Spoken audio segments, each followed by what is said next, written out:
I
think I want to put it on borderless because I want to quickly whip up the standings. So we have for the Scooby League, a Fart of Gold, 19-2. So yeah, they're pretty much making playoffs guaranteed. Euphoria are a little bit in a do or die situation, so they need whatever games they can get against a Fart of Gold. Because I'm pretty sure I can't remember how Drop 'em and Cuff did against a Fart of Gold, but I want to say that they got 3-0'd, which would make sense given how dominant Timid and Falcor are. So I would say if I was a betting man, I'm probably going to put this at 90-10. So the odds are, yeah, the payout if you're betting on a Fart of Gold is not very high. But I think if Euphoria can take at least one game, it's going to help them immensely in the standings. And then whatever matchups that they get for the rest of the evening, they're going to have to try to make good on it if they want to get to playoffs. Because I'm thinking, I think Drop'em and Cuff, so that is Big G's team. Big G has Jay the Nice Guy as a sub, so the odds of them making the quote-unquote miracle run is going to be pretty high if Jay's in a good mood today.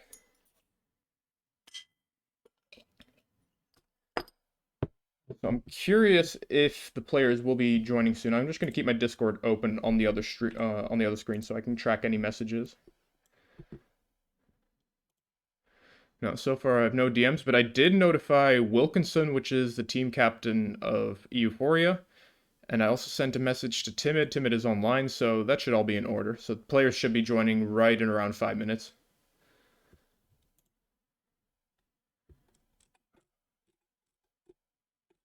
Casuals privates. But yeah, I am curious how this will go. If I'm completely honest, I'm probably expecting a 3-0. But a 1-2 would be really good for Euphoria, just to help them in the standings.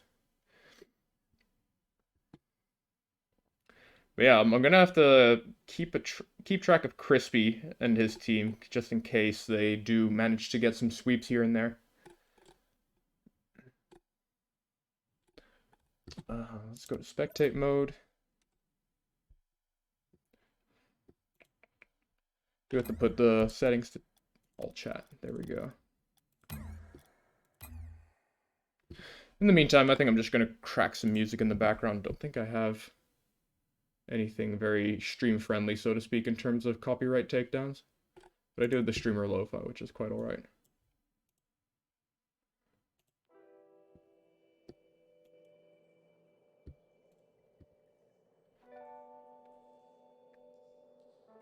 Yeah, whenever the teams are ready to join, we can get the show on the road.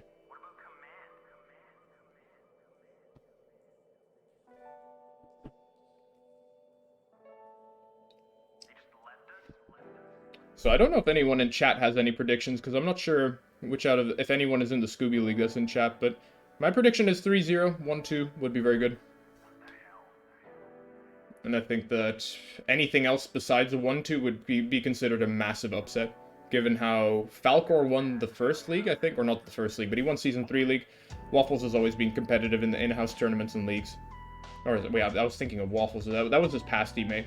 But Timid is also just a very solid player. Also places very high in the in-house leagues. And so, what I'm pretty much looking for Wilkinson and Doggo, which are the teammates for Euphoria, I'm looking for them to add a bit more spice to their play, you know, more decisive shots, more decisive challenges, because I think that if Falcor gets alone time on the ball, especially on the offensive half, he's going to always outplay one person, because his air dribbles, his double taps are really solid, and Timid is probably going to be playing a bit more of a support role as well. So I'm expecting Falcor to do a lot of heavy lifting, Timid will slot the open nets, and that's pretty much how I expect it to go. I think Timid generally does have good ground play as well, so I do think you want to challenge early as Euphoria in order to make sure that Timid has to flick early and then the other player gets a free ball. But I think that with Timid and Falcor, they're just going to have, overall, they're going to have a speed and consistency advantage. I think that their touches are going to be more impactful, and I think that they are going to outspeed on a lot of reads, if I'm completely honest. But good defensive play and good timings for Euphoria is the way that they can deal with it, because I don't think that Timid and Falcor will have sick enough plays off of faster reads where it will be meaningful. Like, it's not RLCS level reads, of course. And so, if Euphoria can buckle down, deal with the pressure, there is a chance. But again, I'm not too optimistic, as I said, 90 to 10 odds. So you're not getting a big payday if you bet on Falcor and Timid. And I'm curious if the players will join, because we're pretty much close to match time.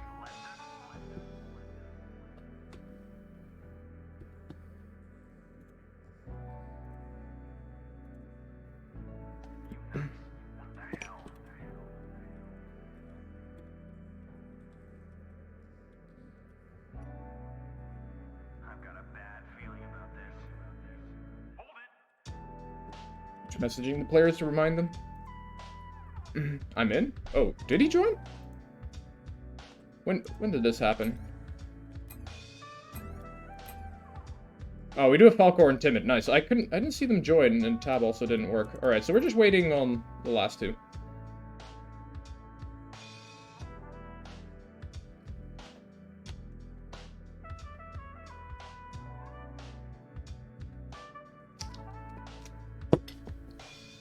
The suspense is building, though.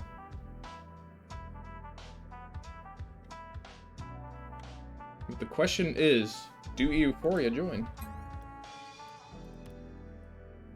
Pantsless Panda, yo, welcome to the stream, buddy. Thanks a lot for tagging along. We're still waiting on 2 players. Not sure how long you've been in the stream for. But as soon as we get the other 2 players joining, we'll just get this show straight on the road. This is going to be a pretty exciting matchup, so definitely stick around for this one. Going to be... So, Falcor generally, like, low to mid GC, Timid as well, low to mid GC. So, in terms of raw MMR alone, it's going to be a tough one. But again, nothing is set in stone. Nerves might be at play. Maybe Wilkinson and Doggo start peaking. You never know. Who vs who? Euphoria versus A Fart of Gold. So, A Fart of Gold is represented by Timid and Falcor. Falcor won the last 2v2 league in-house with Waffles. Timid just has been a good player overall. And then the other 2 for Euphoria are pretty much sole EU representatives in the GC level lobbies for 2v2. Doggo and, of course, Wilkinson.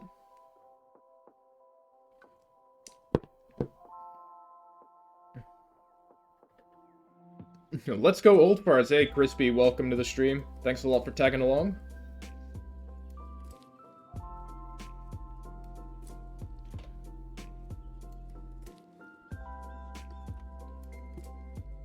I mean, I do have a pretty tight schedule here, so I would really like to avoid a 5-minute delay. So as soon as they join, we're pretty much getting the show on the road. Because I have to cast Ruba and Zeke against... I think they're called Space Gaming. Space Gaming versus Accidental Aerials, but I'm trying to figure out who's in Space Gaming again. So I can just check the spreadsheet. Oh, wait, we have Wilkes and we have Doggo. Alright, we're gonna get the show on the road, and I'm also gonna quickly do the transition. Uyakasha.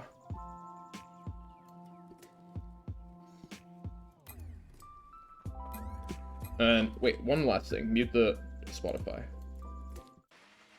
Alright, we are in for the first match of the evening or the afternoon, whether or not you're North America or Europe. Got a very exciting one. For those of you that joined late, this is a pretty important match for the side of Euphoria, because if they can squeeze 1 or 2 games, it's going to help them immensely in the standings for playoffs. They really want as many games as possible against these Titans, because it will help them in the standings, because Crispy is pretty much on their tail in terms of standings. So whatever games they can get, they will be happy with that. Doggo with a setup, though, for the pass. That is going to get blocked out by Falcor, and Falcor pretty much has an open net. Falcor, though, putting it very wide, and that is a bit of a concerning opening for the side of A Fart of Gold. But, of course, with how good they are doing in the standings, I'm sure that there will be more to come, given the fact that they missed open net. Good setup for Timid. Timid doesn't get the best of first touches. He decides to pass it over to Falcor. And this will be a moment of reprieve for Doggo and Wilkes. Doggo does get it past 1, not able to get the demo on the second. And it's up to Wilkes here to keep up the pressure. Timid, though, not with the best of setups. Great 50 for Wilkes, but I don't think that Doggo's close enough. He's not punishing this misplay from Falcor, who doesn't go for the ball fast enough. Falcor has alone time on the ball. Wilkes not able to get the block. And it's up to Timid. Is he going to wrap around the ball fast enough? He's going to fake for the boost here, so he decides to play for ball and pressure over scoring, which is fair enough. Wilkes going to try to get a 50. Doggo with 0 boost. I like that he's taking this to the ground. Does pop it over 1 and gets bonked all the way back to his half. So I think that the fact that Doggo did not take himself out of the game was definitely the correct call. It's too much of a high roll play. You have to see here Doggo playing a little bit lax on the rotation here. I think that Doggo could have easily intercepted this. I think he gave too much time to Wilkes to try to get something going. But either way, it will be an opening goal, which is not unexpected for the side of A Fart of Gold. And Euphoria are on the back foot already in this game 1. Falcor getting a very easy beat. Timid not on the right side of the play. Doggo left on his lonesome against 2. Falcor opting not to go for the demo, so it will be a temporary clear. But Falcor, unfortunately, will be passing it to Wilkes, and Wilkes will have a moment to try to get a breakaway play. Very fortunate that Doggo was behind Wilkes, but Wilkes is in a very awkward position. Does get a good clear. Doggo not able to connect, 0 boost, and he's going to go for the corner boost here. This could be very deadly if this ball gets past Wilkes. Wilkes doing a fantastic job of blocking that, but any other scenario, and that would have been a free goal, and a 2-0 goal deficit against these Titans is probably going to spell death if it gets out of hand too fast. But a Heart of Gold, I think that they're just warming up on this one. I've seen them play a lot more vicious. I mean, again, I haven't seen them play as a team, but I have seen them play as individuals. I think they're playing relatively tame to their standards, and I think that Game 2 will be more telling of their capabilities. I think that they're just trying to get a read on how Euphoria play. Double tap for Timid, very easy setup, and I think that was a misplay from Wilkes, but nonetheless, great setup from Timid, and we're off to 2-0 already in the first 2.5. Good morning to you too, Takuma. Thanks a lot for joining on the stream. Ooh, that's a big misplay for the side of Wilkes. Wilkes is going to have to back off very fast. Doggo going to let Wilkes get behind, so it's looking quite alright. But the trend of the first 2.5 minutes has been that Doggo's had 0 boost, so it's either a boost management issue or not contesting for enough boost. Timid on the double tap, but a great block from Wilkes will provide a moment of reprieve. Wilkes has a potential open net, does wrap around the right side of Falcor, but I think it's going far post. And that is unfortunate because that was a much-needed goal for Euphoria. Wilkes is way too late to the play here. Falcor is going to get a great setup. I think that the ball's a little bit too slow for any further pressure. Not if Timid has anything to say about that, at least. And once again, Doggo 0 boost. Wilkes left on his own against 2. Gets 150, gets a second 50. Open net potential. Does not wrap around the ball fast enough, and a fantastic demo for Falcor.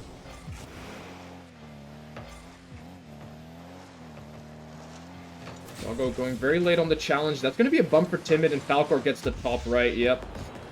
And I think that is a big misplay for Doggo because he should have challenged way earlier here. That pops over him. Wilkes gets bumped on the exit rotation, and Falcor will gladly take that one.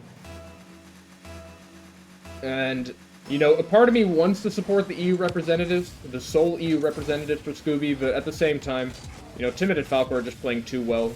And I think, again, getting one single Game 2 or Game 3 would be fantastic for Euphoria and their standings against Drop'em and Koff, Crispy's team. Oh, but Falcor flexing his mechanical muscles. This is something I was talking about earlier. Give him some space, he will air dribble it over you, he will double tap it over you. And that was a fantastic pre-flip into an air dribble, and Wilkes looking a little bit dusted, to say the least. And I think that this is already a wrap for Game 1, unless we can see some kind of a kickoff goal here. I'm not too optimistic, but given that it's 2v2, kickoff goals can be volatile. And it's up to Wilkes to try to get it past Timid, but Timid with a fantastic low 50. Breakaway is good. Falcor gets a demo, but Timid does not have a scoring angle, so Timid's going to try to go for a very awkward Doomsy dish. Gets the 50. And if Wilkes can get something going here, there might be a chance, but I think that Wilkes has no boost. Doggo also not setting up for the pass, and yeah, this is slowly but surely going to be a guaranteed wrap. This is it. One chance, one opportunity. I think Wilkes had to die for it like a madman. Like, sure, he might look like a jackass if he misses it, but like that was probably one of their best chances all game. A slow roller in front of the net. And that's going to be 5-0 with the accidental double tap. Yep. You hate to see it, but Timid and Falcor are already setting a standard here for the Game 1. And it's up to Euphoria if they can meet that standard. For a second, I thought there was a fake kickoff inbound, so I held my breath. But yeah, pretty much any goal here is gravy. I think goals might be the standard for tiebreakers, so you never know. Maybe some goals would matter, but I'm not 100% sure what the tiebreakers are if you're tied, so to speak, in game count. Because we don't count matches in this league. We do count game win-loss differentials, so I'm not sure what the secondary criteria is for advancing, but we'll have to ask one of the admins at some point. Yep, and that is an not totally unexpected Game 1 win. Timid and Falcor, I think they were looking a bit slow on the start, but I don't think it matters too much. I think that we're going to see an even more dominant Game 2 if they feel that they are more dominant in terms of their speed and their mechanical skill. So we have Heart of Gold 1-0 up. And I'm just going to jump into Game 2, because I think I highlighted pretty much everything before the game started, and the gameplay spoke for itself as well. It's like I said, I think that Doggo and Wilkes, they have to set up maybe for more passes, to say the least, because I think it was Doggo that I caught a few times where Wilkes had a free clear that Doggo could have maybe set up for a pass. And you know, again, like, is that going to make the difference in this particular matchup? Not necessarily, but I think that they have to try something, because the individual solo plays and whether it's dribbling or popping it over people and following it yourself, it's not doing too much for euphoria, so I think that passes is maybe the way that they can make something happen. Wilkes does get a pretty good first touch. He's trying to pre-flip into the air dribble, but unfortunately way too off course to get the second touch. Does fake out Falcor. Opportunity for Doggo. Doggo getting a good first touch. Gonna try to go for a second, maybe even a third, but Falcor with a fantastic block off the crossbar. I think that Wilkes set this up for Timid. Timid is gonna go for an air dribble. Oh, we see a double tap potential for Falcor. Not enough boost. But where's Timid? That is gonna be a post bounce, but a great read from Wilkes.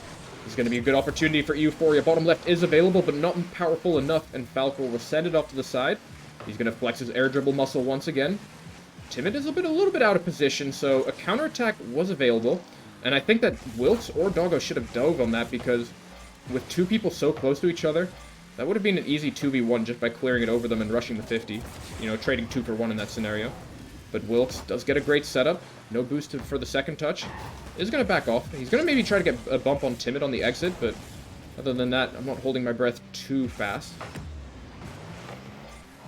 Timid is going to rush the challenge. Not going to get a lot out of it unless he gets a second touch. Doggo will gladly take the free ball. And we're still within the territory of doable. Wait, as I say that though, Falcor had a ceiling double tap available, but he decides to stay grounded and fake the aerial jump. Good block. But again, what can Doggo do? He has 1v1 play, does get a very hard first touch, and that's going to be a free ball for Falcor.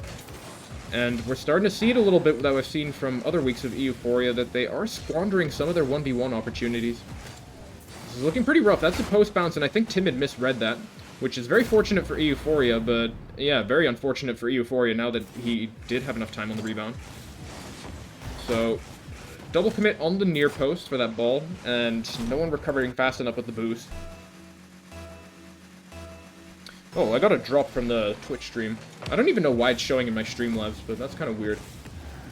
But enough about that. 0-2 down. Opportunities are to be had for the side of Euphoria. I'm just looking to see how they convert this, because when they're this far down against two of the best players in the 2v2 league, I just want to see more Hail Marys, if anything. Yep, and that's a great punish for Timid. 0-3 down, and I think that they're speedrunning to try to break their record, because it was 0-2 with 2.5 minutes.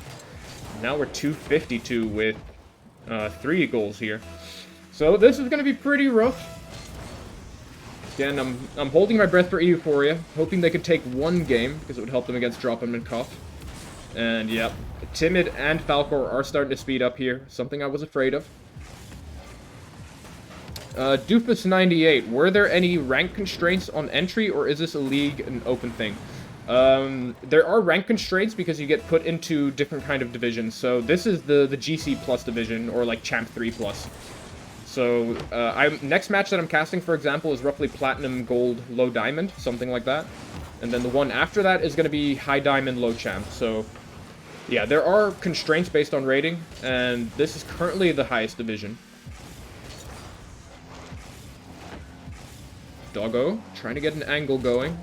Much needed opportunity, and Wilkes is going to be left 1v2. I don't think Timid's going to get a lot of mileage out of this. He does get the center, but Falcor no boost, so he decides to back off, and fair enough when you're 4-0 up.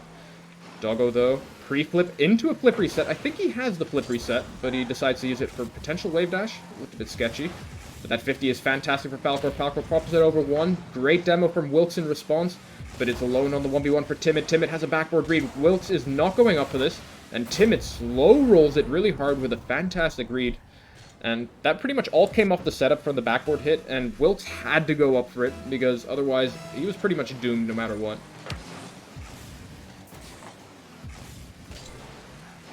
Doggo does almost get the angle. That's a pass to Wilkes. Wilkes has a potential double tap, but he does use the flip, so no height to be gained. 1v1 between Falcor and Wilkes. I think Falcor has no boost on the play, so it's going to be up to Timid. And I think Falcor did snatch that corner boost, so we're pretty much even Steven in terms of boost count.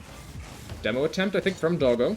Timid is going to go for an air dribble of his own. Good first touch, good second touch. Air dribble bump potentially pops it over Wilkes, but Wilkes with a great save.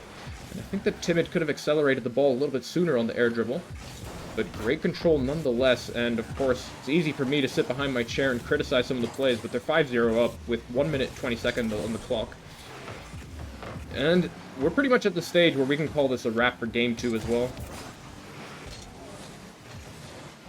I'm looking for how they adapt in Game 3, but I think that we're looking at a matchup where you're essentially outclassed, to say the least.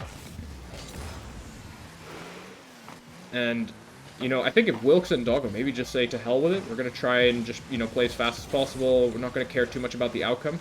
Might be enough to give, to relieve some pressure when they can just play a bit more loose in terms of their Rocket League gameplay. But consecutive 4-0s and 5-0s, I believe, it's pretty rough for Euphoria.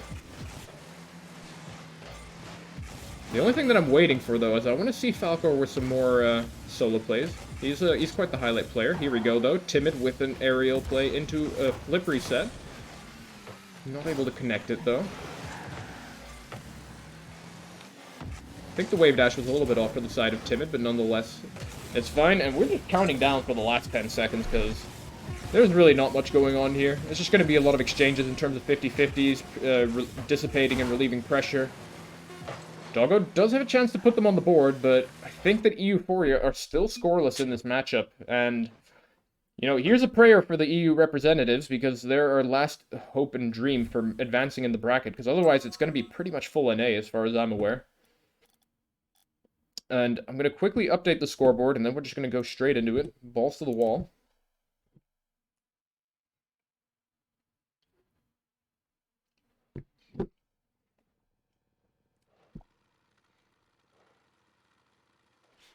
Alright, let's get into it for Game 3.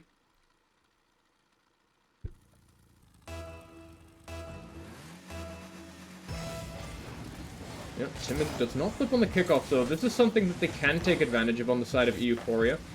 Timid's kickoff is notoriously weak, to say the least, so the fact that he doesn't flip could be a benefit for the side of Euphoria, but the conversions on kickoffs haven't been too fantastic. That's a good backboard touch, but Falcor doing a fantastic read and save, and Timid will do a job of clearing it. But Doggo passing into Falcor with 0 boost in the corner. Bit of a missed opportunity if he decided to not jump, and here we go. Pre-flip from Falcor, making Wilkes look a little bit silly, to say the least, on the defense. And yeah, that probably came off of Doggo's mistouch. I think he didn't need to jump and flip into that ball. Could have just stayed behind it, go for 50.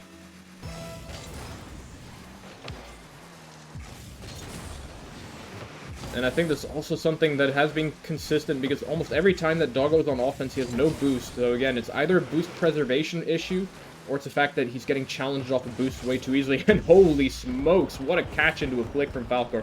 We're going to take a look at this one, ladies and gentlemen. So it's going to be a pop into a fake, into a catch, into an early flick. That was fantastic stuff from Falcor.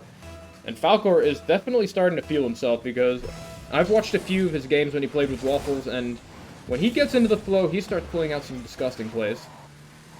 And so, this might just be the Falcor show for Game 3 if Euphoria has nothing to say about it. Not the best touch from Falcor. Nice try from Doggo to put it top left. Unfortunately, barely missing the mark. But the pressure is on. Timid and Falcor have to do something about this Euphoria pressure.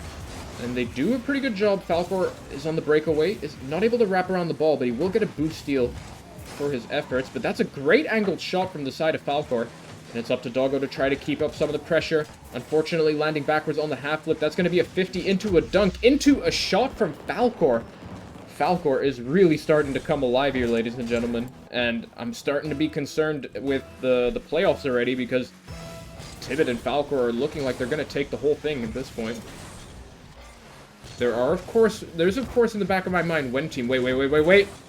Oh, Wilkes not able to get behind the ball fast enough for the double tap, and that would have been a highlight play, even if it's just a consolation prize to get a highlight for the clip section. But Timid doing a great job of clearing it, and I think it was Falcor that slotted it. I'm not 100% sure on it. But at this point, it doesn't matter, because we're already 4 goals up with under 3.5 minutes, which is pretty vile. Ooh, this is pretty tough if you're an Euphoria fan. Good 50, though. Doggo. I think he sets that up for Wilkes, and Wilkes is trying to pass it back to Doggo, and Doggo's a little bit too far next to Wilkes. Timid, one air dribble tap into a second, into a ground pinch. Great save from Doggo. Gonna send it straight to the backboard, but Falcor is not to be messed with. He gets the angle, he gets the shot, and that was a fantastic read from Falcor. Albeit a bit of a misplay from Doggo or Wilkes, but Yeah, this is what happens when you have a skill differential in these lobbies. Players feel so much more confident going up for those difficult reads. And when you know you're playing against people with better reads and better technical skill, it puts you under so much pressure on defense. Falcor, pre-flip once again. Tibet not on the right side of the ball. That's going to be a good opportunity for Doggo and Wilkes. Wilkes, though, it's up to him to get the 50. Fantastic 50 if Doggo can turn around fast enough. Corner rebound. Doggo trying to get the block, but the ping is not in his favor, I think, for that one. It looked like a high ping 50-50. Wilkes with a big whiff. No one there on the side of Fart of Gold, excuse me. Ooh, nice pop, but he doesn't get on the right side of the ball for the air dribble bump. And Doggo's going to be left on his lonesome 1v2. Great center for Doggo, but Wilkes is not there. And we're ready to 2 minutes. And if Wilkes and Doggo don't get a goal in the next 30 seconds, I think it's going to be a wrap. Falcor barely missing the top right. And I think that Falcor is going to get something going here. He's going to set it up for Timid. Timid not able to get the shot, but Timid's just going to slot it back to the mid boost. He might go for an air dribble if he beats out Doggo. Nice beat on Doggo. He tries to get the ground double tap. Unfortunately, not getting enough forward momentum. And I think this is once again Wilkes' and Doggo's best opportunity to get a breakaway, but unfortunately, Falcor's ground play is just way too good. Falcor styling as well in the open net, shuffling left and right. And we're 6-0 with 2 minutes left on the clock, and I dare say we're in the territory once again where this is going to be unwinnable. I'm not going to be too pessimistic quite yet, but kickoff goals, albeit that Timid's kickoff is so punishable, I think that the skill differential is enough that Wilkes and Doggo are not able to capitalize on it. Pre-jump from Doggo. Falcor not going to go for the shot prematurely. Good touch from Doggo. No boost to get the breakaway, and it's up to Falcor to set up for Timid, I believe. He's going to pop it center. Timid going to side flip. Doggo sending it to the corner. And Wilkes is going to go for the air dribble play, I believe. No, he's going to keep it grounded. Does get a great low 50.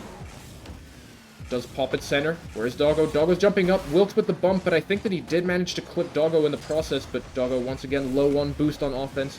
Not able to make good on any of the setups. And it's starting to look tough. 1 minute on the clock, 6 goals down. This would be the biggest comeback, if ever. If Euphoria can at least take one game, that would look so good for them in the standings. And I am not optimistic anymore. I am starting to get pessimistic even. The glass is completely half empty for me. And Falcor is probably just going to do something cool. Ooh. I was looking forward to that. I was pretty sure that they were going to pinch it, but I think Timid opted against it, if anything. And I think that, if I remember correctly, I think that we're even seeing a scoreless Euphoria across 3 games. 7-0 if Timid scores this. Yep, Timid definitely does not miss those. Yeah, so, how was your guys' day? My day is disappointing and ruined because I think that our last EU seed in the 2v2 bracket is getting eliminated. Again, they do have 2 more matches to play, so if they have a matchup against Drop'em and Koff, I'm not going to be too negative about it, but they would have to go at the very least 2-1 against Drop'em and Koff. Otherwise, I think there's no opportunity for them to get to the playoffs. Yep, Doofus with the Rip EU. Definitely feel that one. Come on, Brazil, guys. Set up the Brazil. Let's go. Doggo? No. Alright. Breakaway. 8-0. Timid. Don't get demoed here. Into a pop. Yep. Alright. 8-0. Scoreless EU in our opening match. Yeah, you like to see it. And Wilkes with an early match leave. And Doggo says, well played, girls.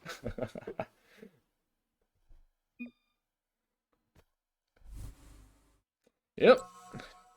I mean, I definitely can't say that I didn't expect that. But, you know, part of me wants to believe in that the Euphoria can prevail. So, I think we'll just leave it at here. We're just going to stay in the lobby, and I'm going to do some adjustments for the match. I have to open up my Discord. So, it's Accidental Aerial versus Stale Kitties.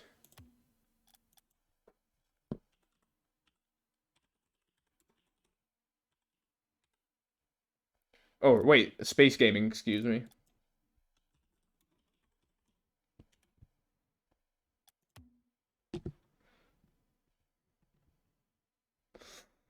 Yeah, that was tough. Alright, so reset the scoreboard here.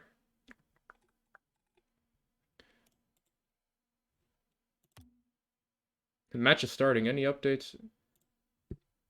I guess they're called Accidental Area, but fair enough.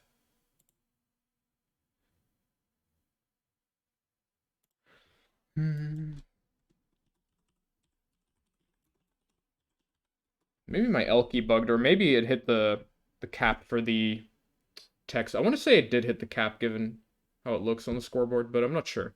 But I'm pretty sure they can figure out what the team name is. Accidental Aerial and Space Gaming. In the meantime, while we wait for the other teams, I'm going to whip up the standings again so we can take a look at how the... I think this is the Velma or the Daphne League. I always conflate the two. Space Gaming. So, quickly tab out here.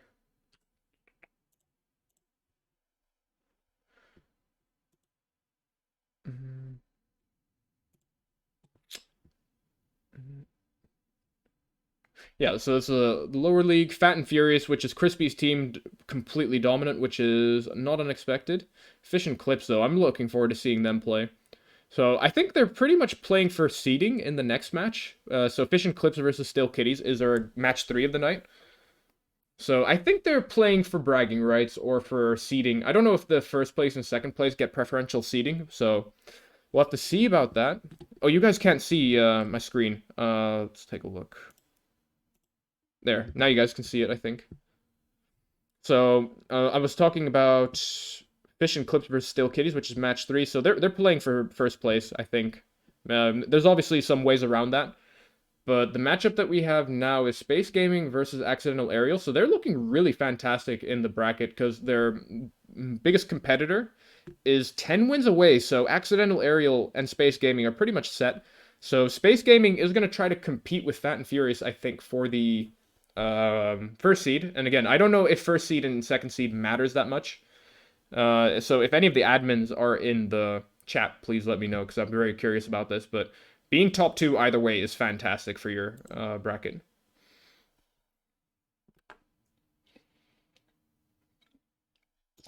And so I got a message as well from AJ Styles. So I'm not sure who is subbing on. I think it was Space Gaming as AJ Styles' team. So I'm gonna whip this up quickly. Space Gaming. So it's Welshi and NBV Nightmare. I'm not familiar with these players, so I can't say too much. But again, they're looking good in the standing, so they must be pretty good.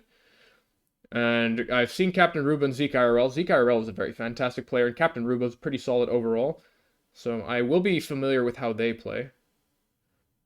So I'm thinking then that it's the third match, because AJ Styles plays for Stale Kitty. So one of them is getting subbed out for, I believe he said a high platinum, so it might affect their standings, but again, they're going to be top 2 as far as I'm aware.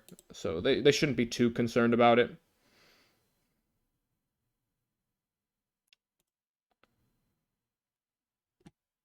And we're just waiting for the teams to join. Looking forward to it because I definitely like watching Zeke IRL and Captain Ruba. And again, I'm not familiar with the other team, so we'll have to see how they play and what their win condition is. But I dare say that Captain Ruba and Zeke IRL are confirmed for the playoffs. I don't think, unless they have some kind of a terrible run, then they are okay. But I think that when I looked at the player tab, that 2 teams in the lowest league did drop out. So I think that's why we see a lot of teams with 0 wins. And so I think that maybe it's only the 5th place where this is a bit of an issue. Ah, there we go. We do Zeke the Elder and Captain Ruba first joining. We're just waiting on 2 other teams. I'm going to quickly set my Steam so it doesn't give me notifications. It gets a bit annoying when you see who comes online.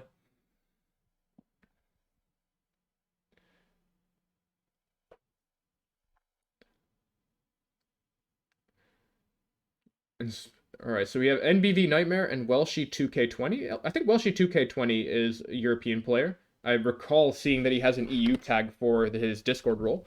So we have an EU representative here, which is always nice to see. I'll inform the players that we are ready, and if they're good to go, we can get the show on the road. I'm also going to quickly update the stream title.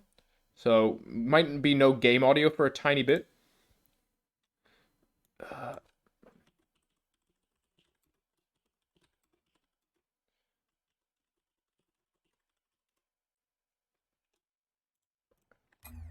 Ooh, we have 2 people that joined, but 2 people that didn't.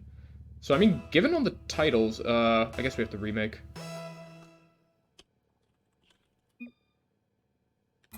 Alright, we're gonna remake. I'm not sure why they didn't join. Enjoy your free clips of a fart of girl. Oh, wait, what?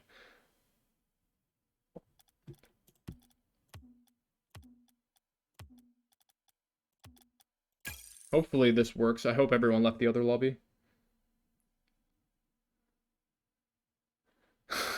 Enjoy your free clips of a fart of girl. Hashtag Salt Squad. I mean, you guys just have to buckle down for the next 2 series because you have to keep in mind that you're competing against Drop'em and Koff to get into playoffs. So, I mean, it was a given that you guys were going to get 3-0'd, and I was praying for at least 1 game for you guys. So don't be too salty about it. You guys have to buckle down and represent EU in the playoffs because we don't have any EU representatives with Xeno dropping out. Alright, Accidental Aerial are joining. Alright, so we get the show on the road. We're actually doing quite well in terms of playing on schedule, so I'm quite happy about that. It gives me enough time to set up the stream titles and all that stuff. Great kickoff for Zeke the Elder, unfortunately not connecting with the bottom right. So, part of this game, I think what I'm going to do is look a little bit at Welshie and NBV Nightmare, because I'm not familiar with these 2 players. I'm pretty familiar with Zeke the Elder. I've casted them once on the Old Fart stream and once on my stream, I believe. Captain Ruba, though, with a fantastic challenge. Does create an opening for Zeke. Zeke will try to oblige. He's going to pop it into a double jump. Crossbar down, not found. Where is Captain Ruba on the play? Bottom left is available. Unfortunately, connecting on the post, and it's up to Zeke the Elder to dissipate some of the pressure. Ruba with a great challenge, but Zeke has no boost, I believe. It's going to be an opening for Welshie 2K if he can connect on the shot. 0 boost, but a fake and a dream. It's going to be up to NBB Nightmare. He is pulling out a poser because he's dribbling backwards, but unfortunately, like the poser that he is, and I am, of course, he's accidentally going to backwards dribble and give a free goal. But it is just an opening goal for the side of Zeke and Captain Ruba, so they won't be too happy with that. Again, like I said, if seeding is an issue, then seeding is what they're playing for. So I think that there shouldn't be too much pressure on the players to compete. Of course, if they want to get nice goals on stream, I will gladly oblige. Oh my word. Wilkinson, I'm going to have to report you to the authorities. I feel like I am getting harassed here. But again, you can inflate my ego as well. I will gladly take the harassment. Zeke the Elder, though, is going to be a threat on the ground. As I've seen a few times when I was casting him on other games, Zeke is a very dangerous threat when he has a ground bounce, and he has options with it, like air dribbles and pops. It's going to be a nice equalizer for Welshie 2K20. We'll be quite happy with that. Not getting the best of touches initially, and Captain Ruba got faked out there. So, an equalizer is already happening in the first game. Definitely looking more competitive than Euphoria in their first match. And yes, that is right. You are getting called out on stream, Wilts. But a great 50-50 from Zeke. And Zeke is already starting to pull his weight with a lot of the 50-50 ground plays and other menacing plays. Zeke has been putting in a lot of work in the 1v1, so I'm curious if it's paying off already here in the 2v2 lobbies. Because I remember playing with Zeke the Elder in a private match. We discussed some things like 50-50s and how to pressure. So maybe he's already started to absorb some of the things that we were talking about when we played 1v1. Curious. Ooh, Ruba with the angle, unfortunately going to sky that to the crossbar. Of course, no pressure to be had yet because there's still 1 goal up, but having a 2-goal lead in this scenario would feel fantastic. NBV Nightmare does get the boost steal. It's just going to back off, and it's up to Captain Ruba with an awkward backward read. Zeke will take over and get a very good clear. It's going to be up to Welshie to try to get the challenge on the backboard. Zeke the Elder backing off and not committing. Great job. But I think that Welshie's looking a bit awkward, and that's going to give Ruba some space to get a play going. NBV Nightmare will oblige and intercept, and it's going to be up to Zeke in a 1v2. He's going to miss the corner read. NBV Nightmare puts it center net, and Zeke the Elder not going to be too happy about that one. And we're even Steven here in this game 1. 2 goals in the first 2 minutes for NBV Nightmare and Welshie, and that is 2 more goals than in the entire series of Wilkes and Doggo. Again, no burn. But NBV Nightmare and Welshie looking a little bit tame. I think that they could go for a bit more aggression on some of their challenges. Should go a little bit earlier, because I think that Zeke, in terms of speed and technical play, is arguably one of the better players in the lobby based off of a 2-minute 30 read that I have. Because again, I've been very impressed overall with 3 players in the Daphne or Velma League. Zeke, Crispy, and Willem. or I think he goes by Will Platt in his in-game name. So, definitely 3 players to look out for, and again, I have to keep an eye out for Welshie and NBV Nightmare. Ooh, great setup from for Welshie. Unfortunately, Welshie not reading that bounce off the backboard, but man, that was a fantastic pass from NBV Nightmare. Unfortunately, teammate not making good, and it's up to Zeke to try to get the counterattack going. Does get a good first catch, gets a flick. NBV Nightmare, ankles are broken, and NBV Nightmare giving credit where credit is due because that was a fantastic shot from Zeke Elder. Great first catch into an early flick, and NBV Nightmare was not expecting that one.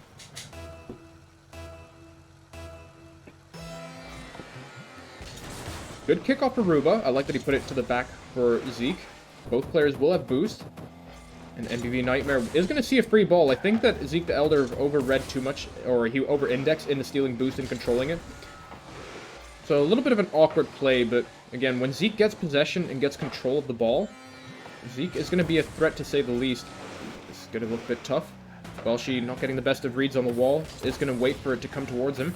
But Welshie does have a breakaway. Open net is available, tries to get the early flick, not able to get best contact, but he does get the 50-50 against Zeke. And Zeke had no options there, so there's no way that Zeke saves that. Great play from Welshie to fix his pass mistake there.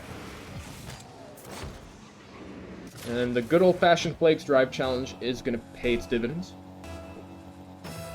We're trading blow for blow in game 1. Definitely like to see it. But again, I'm really curious, what can Zeke make out of this? We've got 2 players in the corner for the side of Space Gaming, so this could be tough. Good block for Welshie there. And Zeke is just fishing, does get a first touch. This is going to be a bit rough for the rebound. Absolutely pops high. Zeke doesn't get the best of touches, tries to get the block, and his Captain Ruba, 1v2. Doesn't get beat out by Welshie, though. Has a rebound for the open net. And Captain Ruba decided to play patiently. I think he's going to go for a pass, but no power to be found on that shot. And Zeke is going to be left 1v2 while Ruba rotates back. Zeke doing a great job of wasting time. NBV Nightmare not getting contact on the ball is going to have to back off. And Welshie, as you can see, Welshie's very scared of Zeke the Elder flicks. And rightfully so, but a fantastic 50-50 in the corner for NBV Nightmare. Gonna send it directly underneath Ruba here, I'm pretty sure. Let's take a look. Yeah, Ruba jumps a bit too early on the challenge, hits it straight into NBV Nightmare. And that's gonna be a much-needed tiebreaker here in the last 40 seconds. Again, not 100% sure if this is gonna be enough to seal the game because Zeke the Elder and Captain Ruba are feeling it, and they're looking quite ferocious when it comes to the pressure game. Good 50-50 into a backboard hit. Zeke trying to get around the ball, but not able to get a shot. NBV Nightmare and Welshie both have an open net. It's going to be up to Welshie to send it bottom left, and a fantastic shot from Welshie to get the 2-goal lead in the last 23 seconds. And I think that this might just be enough here for Space Gaming to secure the game. But of course, they do have 2 more games to try to figure out how to get the 3-0 win. Would help them compete against Crispy Dad's team, excuse me. But Ruba, though, does have a response. Definitely got the goal there. Might have been a potential overtime down the line. And I think that that is a much-needed chance that Captain Ruba missed out twice on. And I think that this might just be enough to secure game 1. Unless Captain Ruba gets a Cooksier pinch. Not going to happen. So it is going to be a 1-0 lead for Space Gaming. And definitely deserved, to say the least, because they played a really good game of Rocket League.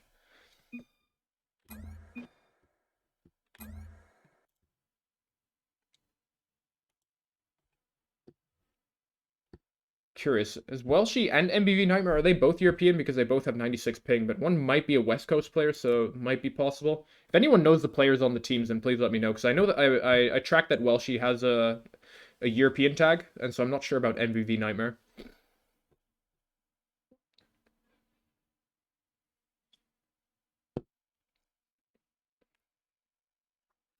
Looking like the teams are going to be discussing some things before we start the next game. So, I'm thinking for the side of Space Gaming, I think that the name of the game is trying to go after Ruba on some of the 50-50s. I think that Ruba puts a bit, Captain Ruba, excuse me, puts a bit too much pressure on himself in some of the 50s. I think that he has a bit more time than he realizes, and he jumps the gun just a little bit too soon, making the situations a little bit awkward.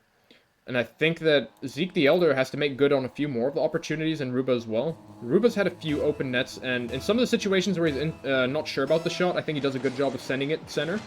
But if Ruba gets a bit more power and more oomph behind the ball, I think he can get a better setup for Zeke to capitalize on it.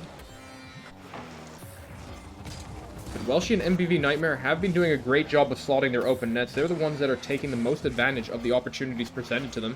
And it's up to them to keep up the pressure. But Captain Ruba winning out on the critical 50-50. Zeke the Elder is going to be staying back.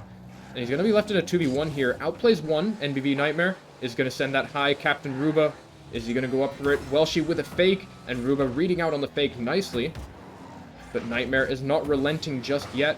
He's going to try to keep up the pressure, but Ruba with a great setup into the corner is going to try to kill some of the pressure.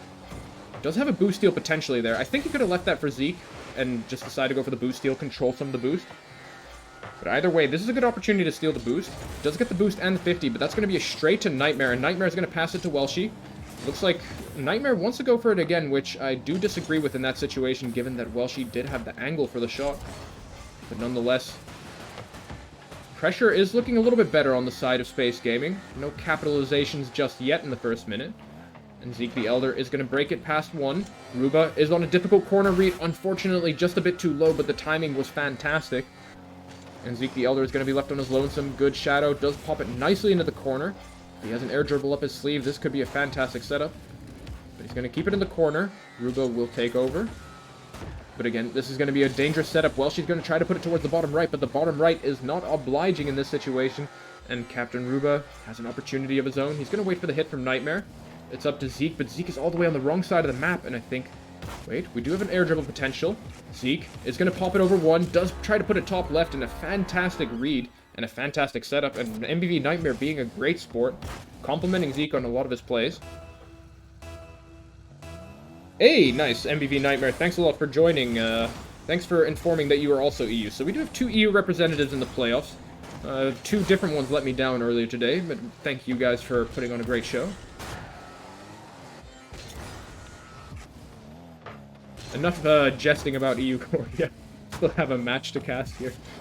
Zeke the Elder is going to fake challenge off the corner there for Captain Ruba. Captain Ruba does need one more touch to set up Zeke. Not the best of touches, but a forced own goal for onto NBV Nightmare. And Ruba will just casually smirk and say calculated.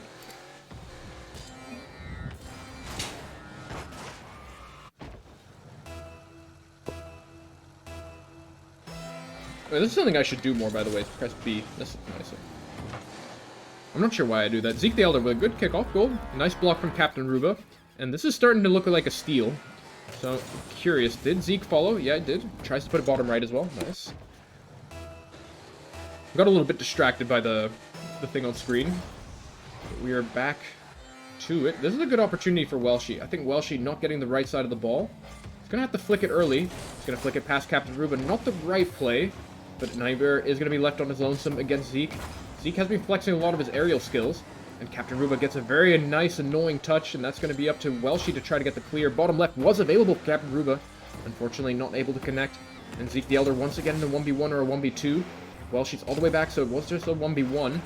I'm curious to see, what does Welshi do with this? Decides to back off. Gonna leave it for his teammate, and that's a good fake challenge. Gonna send it all the way into the corner. And Captain Ruba is gonna leave Zeke once again in a 1v1. Good block, going center. Captain Ruba has to get a miracle save here. Looks like NBV Nightmare respected Captain Ruba a little bit too much on the corner play. And I think that was an opportunity they could have been a bit more ferocious with. Good bump. Okay, that could have been a goal if Welshi front flipped into that. Captain Ruba, though, is keeping up the pressure, showing his absolute beauty tank of a car. Captain Ruba's definitely been doing a greater job this game in terms of keeping up the pressure on the 50-50s. I think that Zeke has been a little bit more quiet than usual. He did have that really nice air dribble goal, but I think in terms of pressure, it was a little bit better in the first game. But his conversions, of course, have been high, and that was a beautiful top left. We're going to take a look again from Welshi POV. Sidewall rebound, wraps around the ball, sends it beautifully top left, and that is 107 Ks as well, which is very nice. And we'll say it's 64 miles per hour for all you Freedom units. So, quite a baby boom to say the least. Nightmare, though, with a great challenge off the sidewall. Captain Ruba has to force this into the corner. That is going to be an almost own goal, but he calculated all the angles there and used the post to send it to the opposite direction. I dare say that Captain Ruba, based on his car as well, he is in fact a magician because he's using misdirection to fool the public here. Nice shot from Captain Ruba, sending it towards the top right, and Nightmare looking a little bit lost on the goal line. But a great punish from Captain Ruba. And this is starting to look a little bit like a steal for this second game. Of course, we have seen that Welshi and NBV are doing a pretty good job in terms of pressure and shooting, but they do need to start getting something going sooner rather than later. NBV Nightmare will try to set the play, looking for his teammate, so he does know that he has to go again, which is fantastic.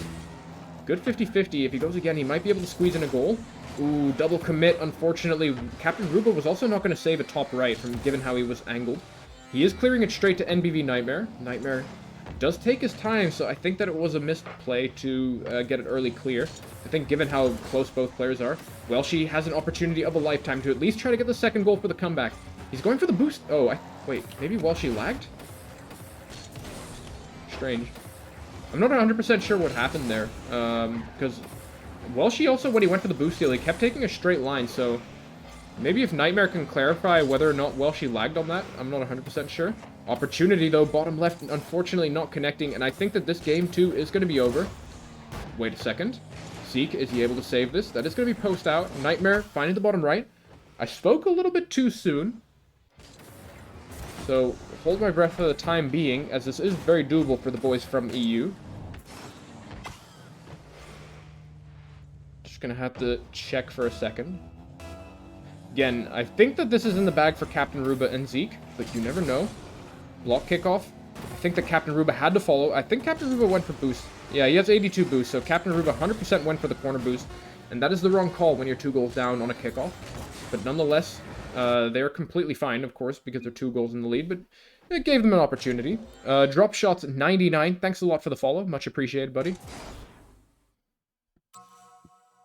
And we're going to update the score here. It is going to be 1-1.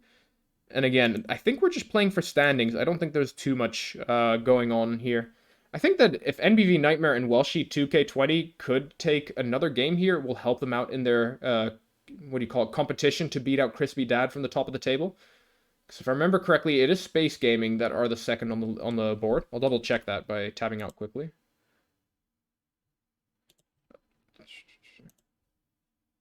Yeah, Space Gaming are 1 game down against Fat and Furious, so if they can get another game here, it's going to help them out a lot.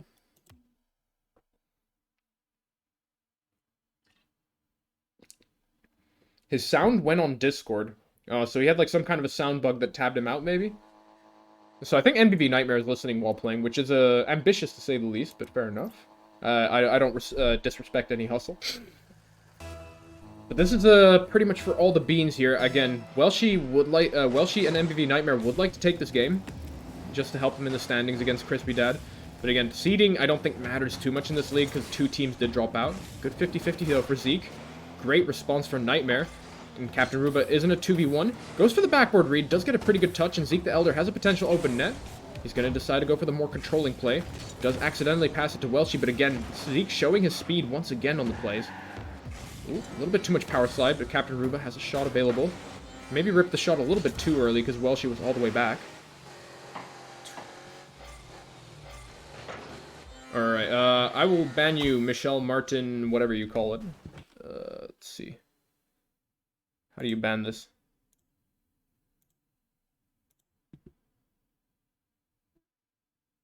There we go. Sorry about that. Good 50-50. Zeke the Elder.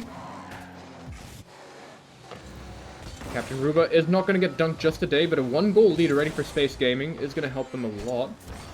Ooh, Zeke the Elder, though, leaving his teammate in a 1v1. Bottom left is not going to connect. And Captain Ruba and Zeke are looking a little bit lost in this game 3. They are double committing a little bit more than necessary.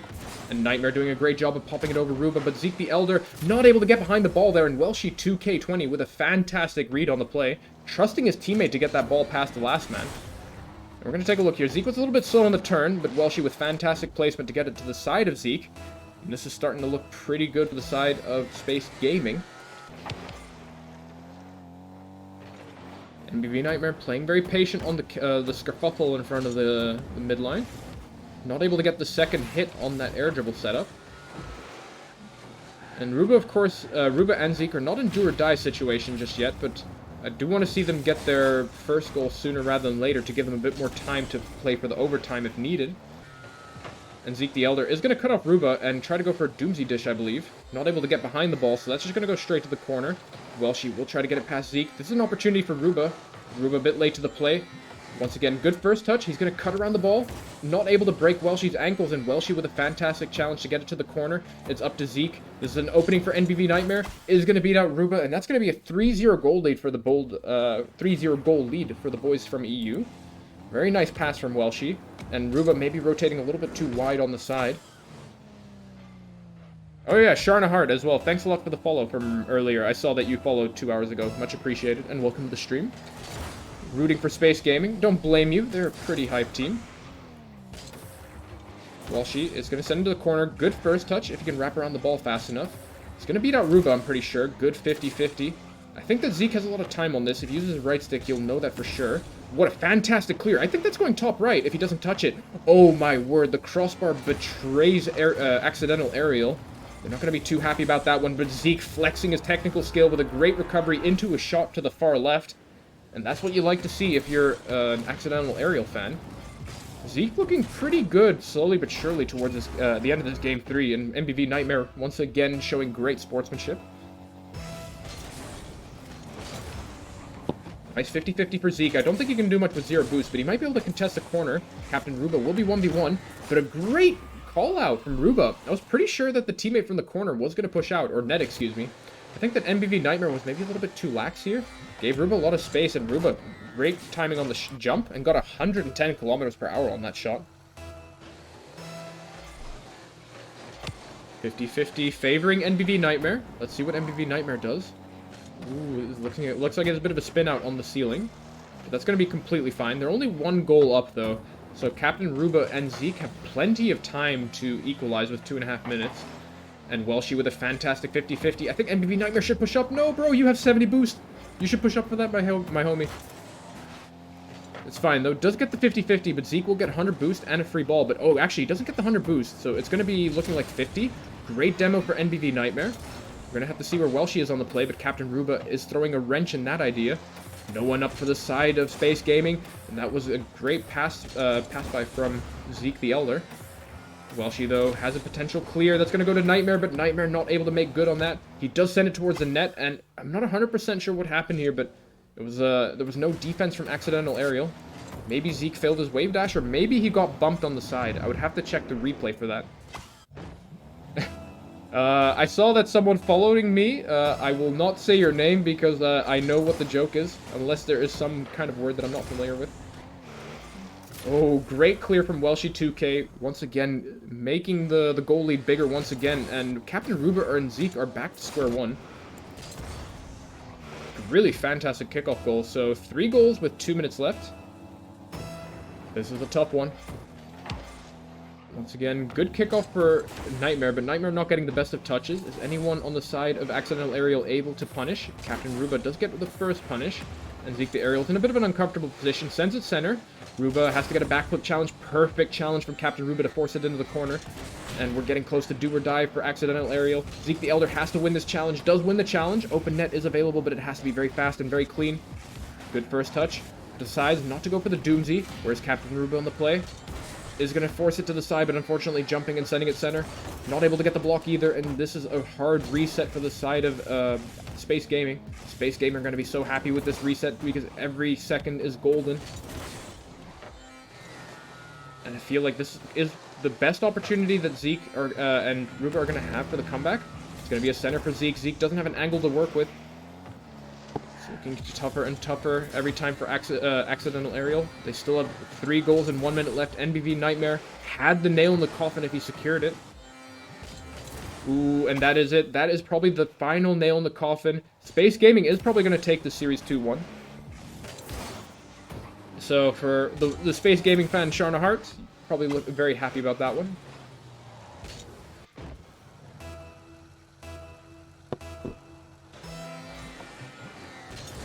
Not 100% over, but I'm very pessimistic. Great pop, but Captain Ruba has no boost. Zeke the Elder also has very little boost, and I think that is definitely the nail in the coffin because that was the freest goal that they've gotten all series, and unfortunately not able to make good on it. Captain Ruba and Zeke have to get some kind of a Hail Mary. The 50 is a great place to start, but unfortunately Zeke the Elder had no boost and had to go all the way back. And with that clear from Welshie, I think that's going to seal the deal. 20 seconds on the clock, 4 goals down. And an own goal to boot. Yeah, that is definitely the series. It would have to be an average of 1 goal per 3 seconds. Yeah, I think this is pretty much over, but congratulations preemptively to Space Gaming for their 2-1 victory in this series. And definitely, again, if you're a Space Gaming fan, you're pretty happy for them because it's going to help them substantially in the standings versus Crispy's team. Crispy Dad and Will Platt are very formidable. So any advantage that you can get over them in the standings is something that you'll appreciate. And GG's.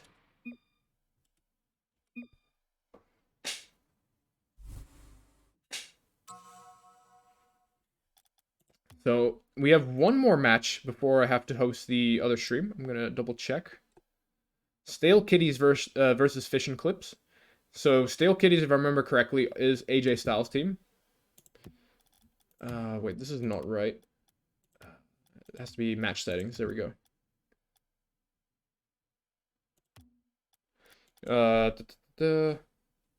We have, yep, Stale Kitties.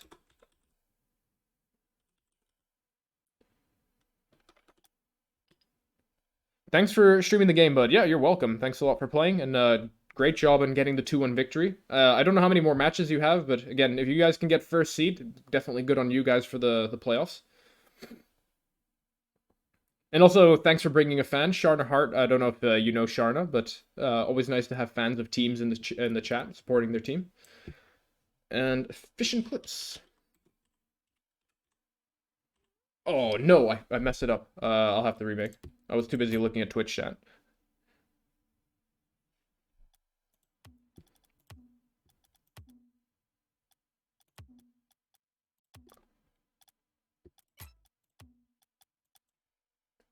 Stales Kitties is correct. Oh yeah, it's N with apostrophe. I always forget that. Feel so dumb, but it is correct.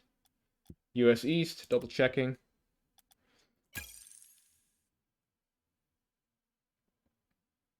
But yeah, so this is Velma. So this is the 3rd highest division, if I remember correctly. So got one team that's subbed. I'm gonna have to double check my DMs again just to make sure. That 3 p.m. matchup is gonna be a slaughter. Stale Kitties has a Plat 2 sub via Makers and Fishy. Yeah, both are D3 and C1. So I'm not sure who's subbing on Stale Kitties. Might be AJ, might be his teammate. Not 100% sure. So we'll have to see what the lineup is, but either way, Fishy or Yaren or Aaron, I'm not sure what he prefers going by, does play fantastically with Maker's Rocks, because Maker's Rocks and Aaron are definitely one of the teams to beat. Hey, we have Fishy. Okay, so you go by Fishy. All right, I'll keep that in mind. I know you have a bunch of different names. Thanks for highlighting that. But yeah, Maker's Rocks and Fishy are more or less the team to beat. I think, if I remember correctly, at least. Fish and Clips, Stale Kitties, yeah, pretty much for seeding. Like, this is just the top 2 teams of the Velma League, which is the 3rd highest league. They're 1 win apart, but they do have a massive goal differential on the side of Fish and Clips. And yeah, you know, this is just for braggings, right? For getting first seed in the bracket. There is a chance that they could drop because Power Patch Kids and Super Bomb 5 are only 4 games away, so you know, if they go like 1-2, 2-1, I think it's fine. But I do, given the fact that there is a sub on the side of Stale Kitties, I think that this might be a 3-0 for Fish and Clips. Again, I'm not 100% sure on this, but my gut feeling says that when you're playing with a sub against Maker's Rocks and Fishy, it's going to be very tough. So, we have an update from Fishy. We took Super Bomb 2 games to 1 earlier. Yeah, so that's going to help them a lot in the standings, create a little bit of a separation. So I think that Fishy's teams with Maker's Rocks, they're pretty much secure, I think, for the playoffs. If they can get 1 or 2 games here, guaranteed that there's no way that they drop out. So there's pretty much no pressure for Fish and Clips here. Stale Kitties, of course, would be quite happy. Gramps, the Nunzio sub, is running a couple of mins late. Alright, that's fine.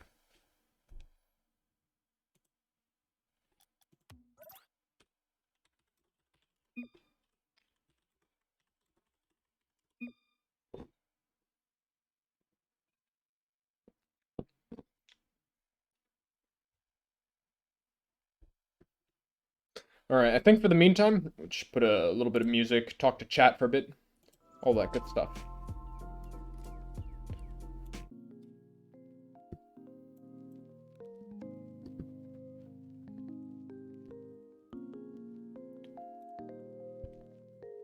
Oh yeah, I also have to reset the scoreboard now that I see it.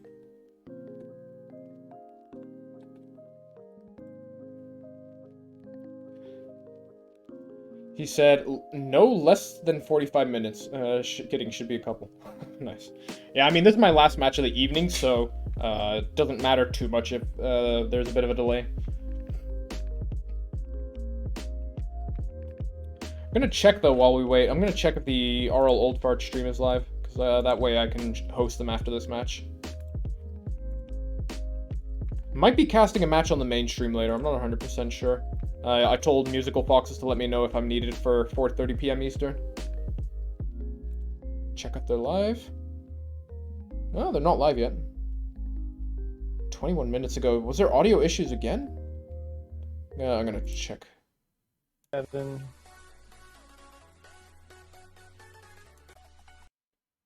Does it come in on Go. my screen? There's an echo, and I forgot Oh, I was yeah. sharing my screen. So wait. Unfortunate. I think there was some kind of audio issue. I mean, the stream for me looked fine based on the VOD. So that's a bit unfortunate. Does that mean that I have to host more matches, or what's the deal? New mentions, where? I'm gonna check the lounge. Wait, did I see people joining my peripheral vision? AJ Zool and Grandpa Wood. Wait, Grandpa Wood is actually pretty solid, so I don't think it's completely doomed for AJ Styles' team. I mean, I think overall Grandpa Wood is pretty solid. I mean, I think he said that he was platinum, so I don't know to what extent that's going to matter too much, but it's up to AJ Styles though to carry against these two titans. I'll just say ready when you are. Yeah, just caps. Where's my Twitch chat? It is not. I don't know when you said that. Hey, cousin Takuma, I just won. Let's go, Mike. Oh.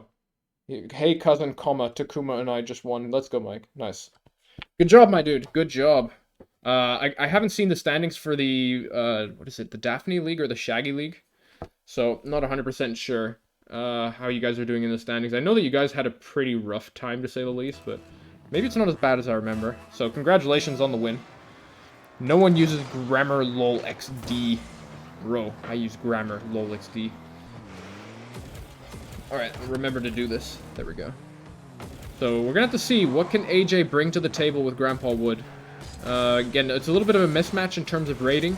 So, AJ Wood is going to have to try to do as much as possible. Yeah, Grandpa Wood is a little bit out of the play, but a great rush challenge into Yaren Fishy. That was a good save, to say the least. But I'm more so curious about what Yaren Fishy and Maker's Rocks make out of this. No pun intended, of course. Good block from Maker's Rocks. That's going to go straight to Fishy. Fishy on the other side of the play. Trying to set it up for Makers. Makers, though, way too far away. Going to go straight to the corner. Curious to see who cuts off the play. AJ looks like he was opting between a challenge and a demo, so it looked a little bit of a like a mismatch. But Makers has an opportunity to send this flip off the side, maybe. AJ Zool with a great block, and that's going to go straight to the sidewall. What can he do with this shot? He jumps a little bit too early, doesn't get around the ball properly, and Yaren Fishy will be very happy about that one. Makers Rocks as well. Gets a free outplay. Grandpa Wood, though, making contact on the challenge. It's up to AJ Zool to try to get a challenge, but he's all the way back in net. Not able to challenge fast enough, and Maker's Rocks has an opportunity to put it top right. Not able to connect. And starting to look pretty dire on the side of Grandpa Wood and AJ Zool in the sense of the pressure game. Grandpa Wood has had a few good challenges, but the pressure game is starting to mount up for Maker's Rocks and Yaren Fishy. I think they're just warming up here to get a feel for how AJ and Grandpa play.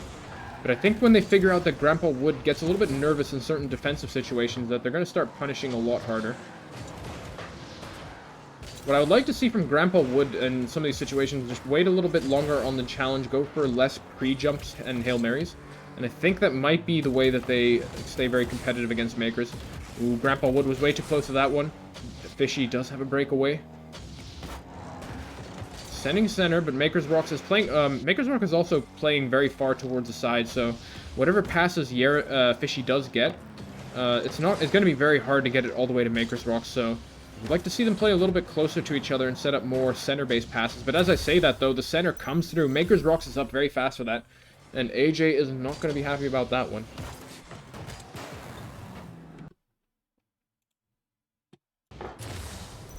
Oh, Winston says we are third. MVP Nightmare. So glad that game is over, and I watch the stream when I'm playing as it helps hearing the feedback on what I can improve with. Oh, that's good to hear. I mean, it might be a bit jarring when you just hear people, like, calling you out on some plays. Although, I don't think I was too brutal in some situations.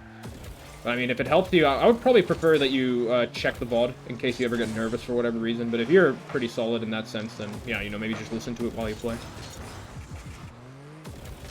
AJ Zul, though, and Grandpa Wood in a pretty tough position, playing against the two titans of the table.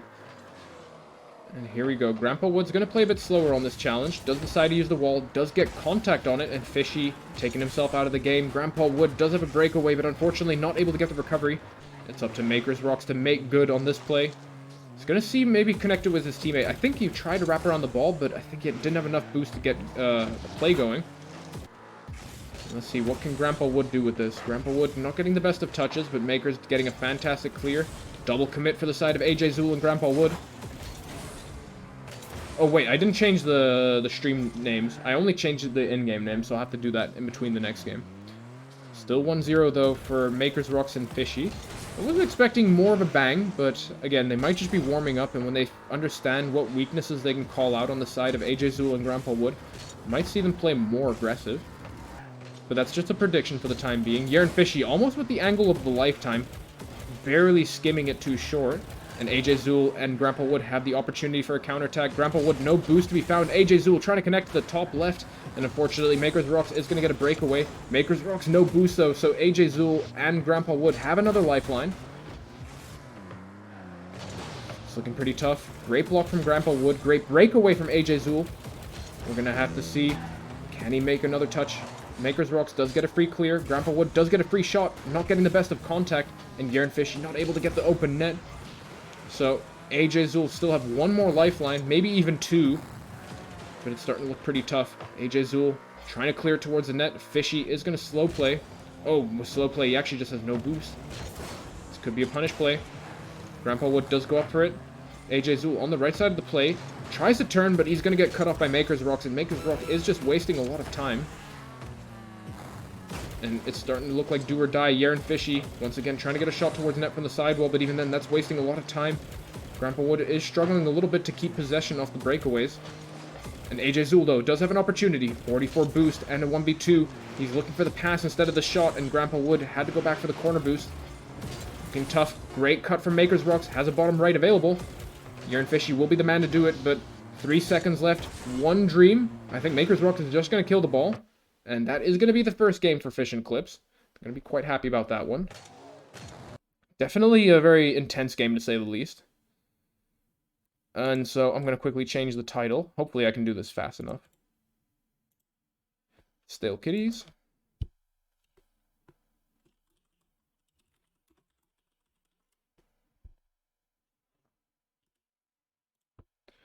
Numero uno.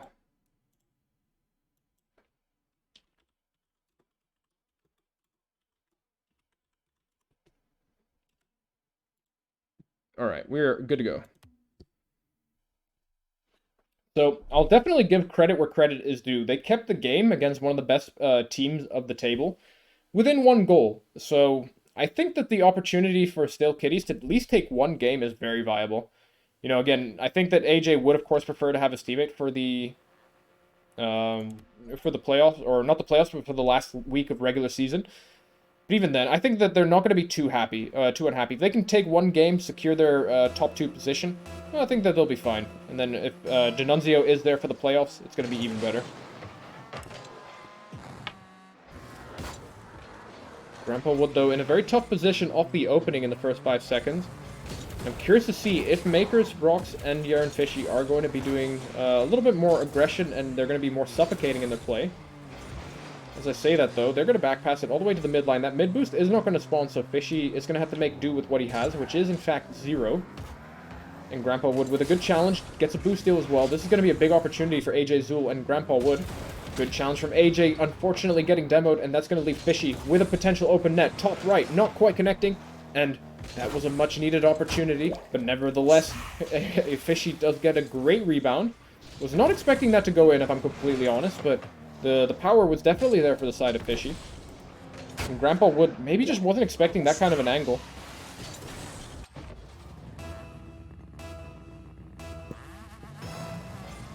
Again, though, they're not out of the woods just yet.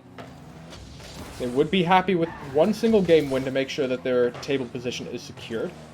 The odds of them dropping out of top 4, I think, are extremely unlikely, but again, the table is very competitive, and top 2 is always a nice position to be in proceeding.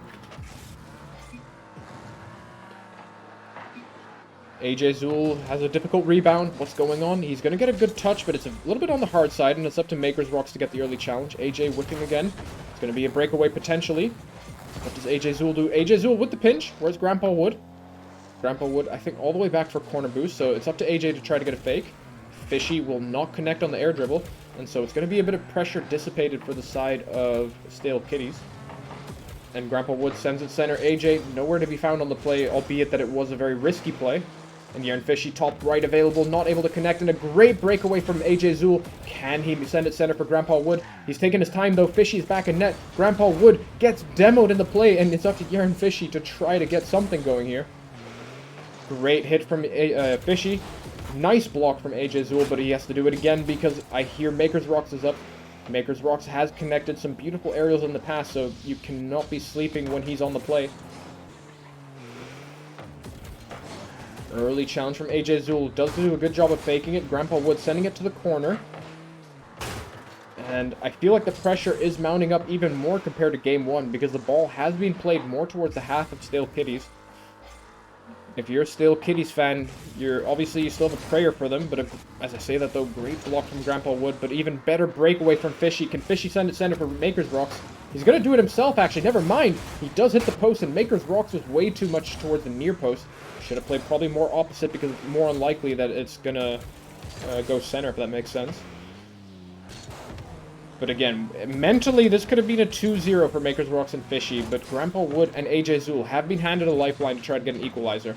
Great 50-50 from Grandpa Wood. AJ Zul, though, doesn't have an angle to work with. Grandpa Wood, though, potentially does intercept it and block a clear, which is much needed. AJ Zul, though, going to be in a 1v2. And again, the rotations from AJ are starting to look really tight and really clean. So AJ is rotating more to keep a lot of pressure, which you'd like to see if you're a Stale Kitties fan. Grandpa Wood has had a few iffy touches, to say the least. And the fact that AJ is doing a great job of compensating for some of the awkward plays is helping. AJ Zul sending it top right. Is going to connect, and Makers Rocks not able to get a block on that ball. But a fantastic shot from Makers. And that touch from Grandpa Wood, if anything, given the fact that, again, this is off of AJ's words, not my own. Grandpa Wood is supposedly Plat 2, according to AJ. But Grandpa Wood does do a fantastic job of playing really annoying in these lobbies. Gets a lot of very annoying touches and gets the ball past people. And that has been working out for AJ, because as we can see, AJ does get a lot of pressure relieved when Grandpa Wood acts like an annoying SOB. But here we go. Makers Rocks does play it past one. Jaren Fishy waiting for the center. It looks like Makers Rocks is going to do it all on his own. And the dream is starting to come a little bit undone for the side of Stale Kitties. And that first touch was a little bit on the heavy side, and AJ Zul not covering all the angles on the ground shot. But again, the players are being very sportsmanlike, I guess is the correct adjective. Complimenting each other, you love to see it. Jaren Fishy, though, speaking of complimenting, does have a play of his own. He decides to go for the wall shot and go for both the boost. Not sure if I 100% agree with that, but again, Grandpa Wood once again going for the very annoying touches. That's what you do love to see either way. And AJ Zul tries to make good on it, but unfortunately no boost means no pressure. And it's up to Grandpa Wood to get the block here. Otherwise, it might be a third goal for the side of Efficient Clips. AJ Zul, though, doing a great job of sending it to the other side, excuse me. I think this is an opportunity here. It's looking a bit tough, but I think that AJ Zul can make these opportunities work. I'm curious to see if he beats out Fishy. Fishy, whiffing, top right, not going to connect crossbar down. Grandpa Wood with the shot off the backboard. Nicely played, and we're back to 2-2. Fantastic play again. I do think that AJ probably should have scored that, but Grandpa Wood doing a great job reading that backboard hit. Curious, though. Is this enough for AJ and Grandpa Wood to maybe take the game? They do need at least one tiebreaker. Good patience from AJ. Makers Rock's overcommitting on the demo. And I think that AJ will try to get the boost steal there, but Makers was the one that came away victorious on that. Ooh, unfortunately not getting enough under the ball from AJ Zul, and AJ Zul had the opportunity to take this game here. Ooh, hitting the shot a little bit too early. Not a big fan of that, but the pressure is on. I think that Makers Rocks and Fishy have been kept honest in this game too. But Makers Rocks has been flexing a lot of his aerials. Definitely something that he can score. Yerin Fishy, though, not able to get the double tap. And it's a breakaway for Grandpa Wood. What can he do here? 5 seconds left on the clock. Fake challenge. Setting up for AJ. Yerin Fishy, though, does flick it past. And that will be overtime for game 2. And again, my hopes are pretty much alive for Stale Kitties. I think that Grandpa Wood has been doing a fantastic job as a sub, being very annoying. Getting a lot of great touches past the opponents.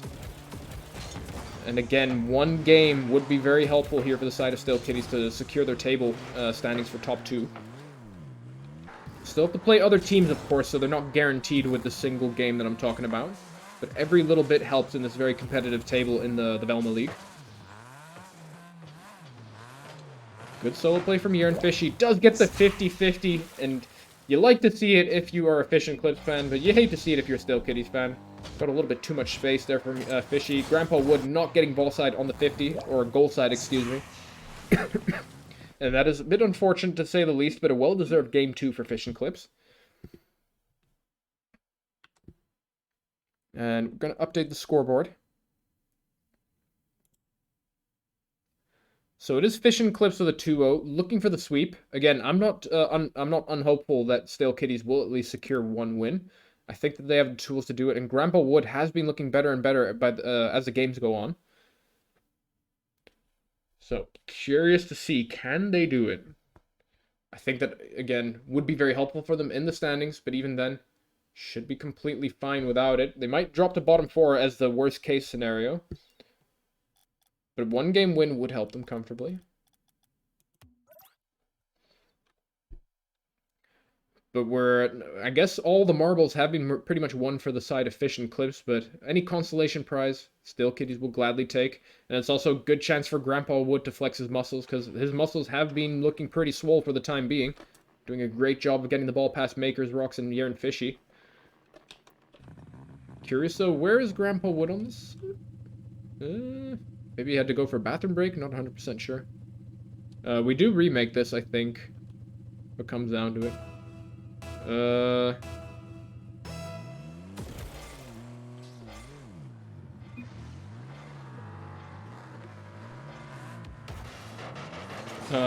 What's the plan here? I don't know. I guess we just keep playing. It's up to them.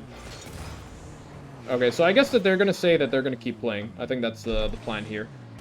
No team is looking too optimistic for leaving. AJ Zul on the corner play. Does get a decent touch. Does have a chance to blow Makers Rocks out of the water. Unfortunately for the side of Stale Kitties, it's going to be the other way around. Fishy has a play to get some pressure going. This is a good breakaway opportunity for Grandpa Wood and AJ Zul. Good backflip back pass for Makers from Yerin Fishy to Makers. So that was a bit unexpected, but very lovely to see. Double commit, though, for Stale Kitties. Grandpa Wood has to try to get back as fast as possible, so it's going to be up to AJ to challenge us early. Great reaction speed from AJ Zul. Definitely hasn't lost his nerve yet, but Makers Rock slots those shots easily. We're off to a 1-0 lead in the first 50 seconds or so for Game 3. And again, we've seen Stale Kitties look very competitive in Game 2, but I think if there's a 2 or 3 goal lead, that Makers Rocks will be comfortable with sealing the deal off of that alone. But as I say that, though, AJ flexing his sidewall rebound reads.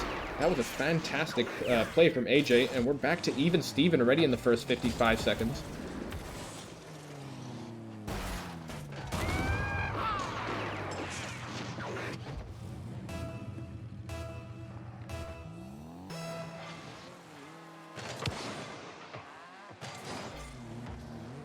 Good 50-50 for AJ Zool.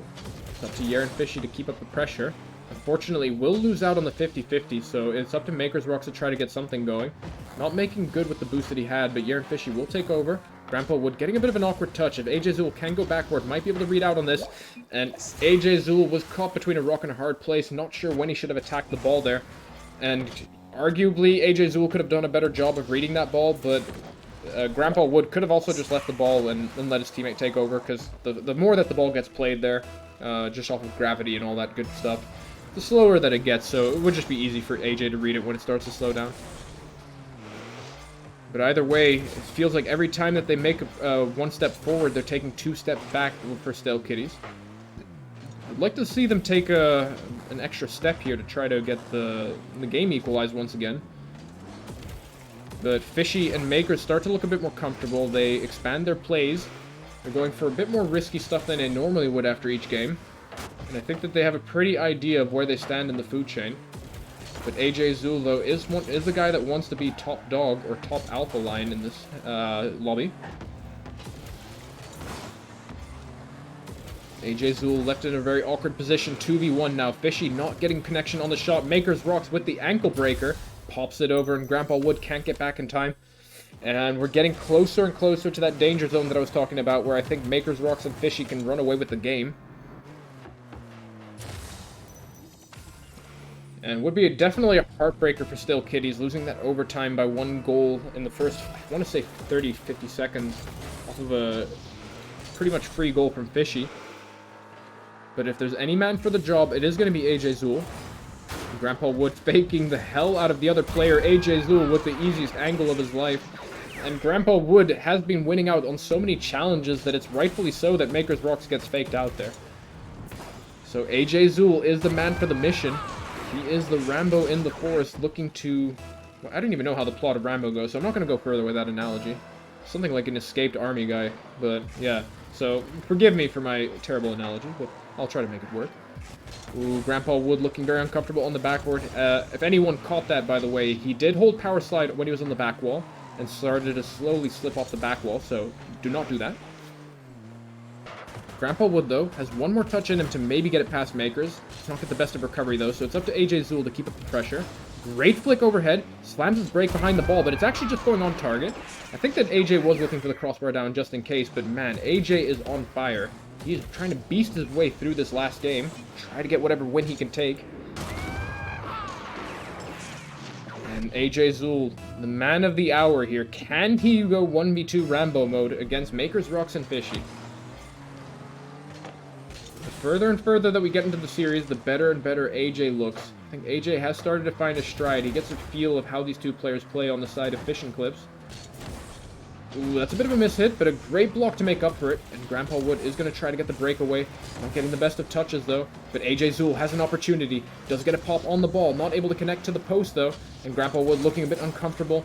Can Fishy wrap around the ball? He's going to send it center. AJ Zool trying to get the block. Can Grandpa Wood force it back into the corner? It's getting a little bit awkward. Maker's Rocks trying to get the double tap, but unfortunately crossbar down. Betrays Maker's Rocks. It's going to go straight to the backboard.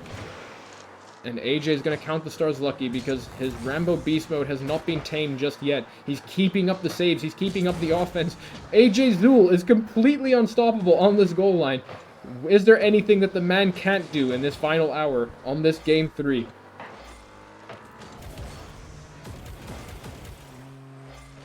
AJ Zool, though, has 72 boost and opts not to go for the pressure on the ball. He leaves his teammate for that. Maker's Rocks not getting the best of touches. Gonna send it straight to the corner with Fishy. AJ does have a breakaway, does get it past one, but the demo bonks him all the way back to his half. And it's up to Grandpa Wood to try to keep the pressure. Can our menace in blue keep up his annoying presence? He does get it past one. He sends it center for AJ Zool. See, AJ Zool, unfortunately, not getting the best of reads on the play. But Grandpa Wood is that mosquito that you just can't swap to death. And AJ Zool, though, unfortunately, being all the way back, gives way too much space for Fishing Clips. But luckily, Aaron ripped the shot way too early. Gives AJ Zul a little bit of a reprieve. And I think that Grandpa Wood should not be left 1v1 on defense. Ooh. The man of the hour has faltered a tiny bit, but he still has 40 seconds left in this matchup. I think that the idea was for AJ Zul to fake challenge there, because I think leaving Grandpa Wood on a risky, leaving Grandpa Wood alone 1v2 is a risky proposition. 41 seconds, AJ. Can you clutch it out? Can you play the game of your life in this three-game series? Because I feel like AJ can, but 40 seconds is not a lot of time to work with, and that rebound is going to be difficult to read. Great block, though, against Fishy. I don't think that AJ has a lot of boost to work with. Does get a great low 50. Grandpa Wood all the way back. 20 seconds left on the clock. It's starting to look grimmer and grimmer. That's going to be a pass from Makers to Fishy. Fishy not able to connect with the net. And Grandpa Wood, can you be annoying one last time? Set up AJ for the solo play. AJ does get a clear. Fishy looking awkward backwards, but a great clear from Fishy might be enough to win the series 3-0. And AJ, unfortunately, not connecting with the ramp, and that is a 3-0 win for Fish and Clips. But they had to sweat for it, and they had to fight bending over backwards just to get these wins. And that is GG's. Very fun games either way. I think the server's lagged or something. I think everyone's ping spiked up. But yeah, Fish and Clips though. It's good to see that people keep them honest. So, you know, in my head, Fish and Clips are essentially just the best team of their league. But I'm feeling that if we're seeing AJ in this form and his teammate comes back, that we might have a very competitive third league or third highest league. So I'm pretty excited to see how the playoffs go, because again, my entire perception of the league was that Fishy and Makers were the team to beat, but there are teams that can clearly keep them honest, so they are not 100% safe for playoffs just yet. And I think AJ Zul, you know, he puts on his Denzel Washington cosplay. He's a man on fire. Yeah, Winston 850, completely right. That carry from AJ Zul was fantastic. And so, again, I'm just really looking forward to see how he plays with his teammate. Grandpa Wood, of course, you know, no disrespect to him at all. He did the best that he could. He was thrown into a bit of an awkward situation with the leagues. A little bit out of his skill level, but he did such a great job of being a nuisance and a pain in the ass, making sure that he was shutting down as many plays as possible from Makers, Rocks, and Fishy. And props to Grandpa Wood. You know, just maybe on a slightly better day, it might have been enough to secure the win, but of course, AJ did have his faults in some of those situations as well. Leaving his teammate 1v2 against the Titans that are Makers, Rocks, and Fishy was a very risky proposition. And I think that we are going to call it for a day. I've casted 3 matches in a row. Yeah, they only lost every game by 1 or 2, exactly. 100% agree. That is obviously a very great statement to make when you're playing with a sub. Especially a sub that is a little bit lower skill. So it's looking like we don't have anyone to host that is, let's say, amazing. So I'm gonna have to figure out what can we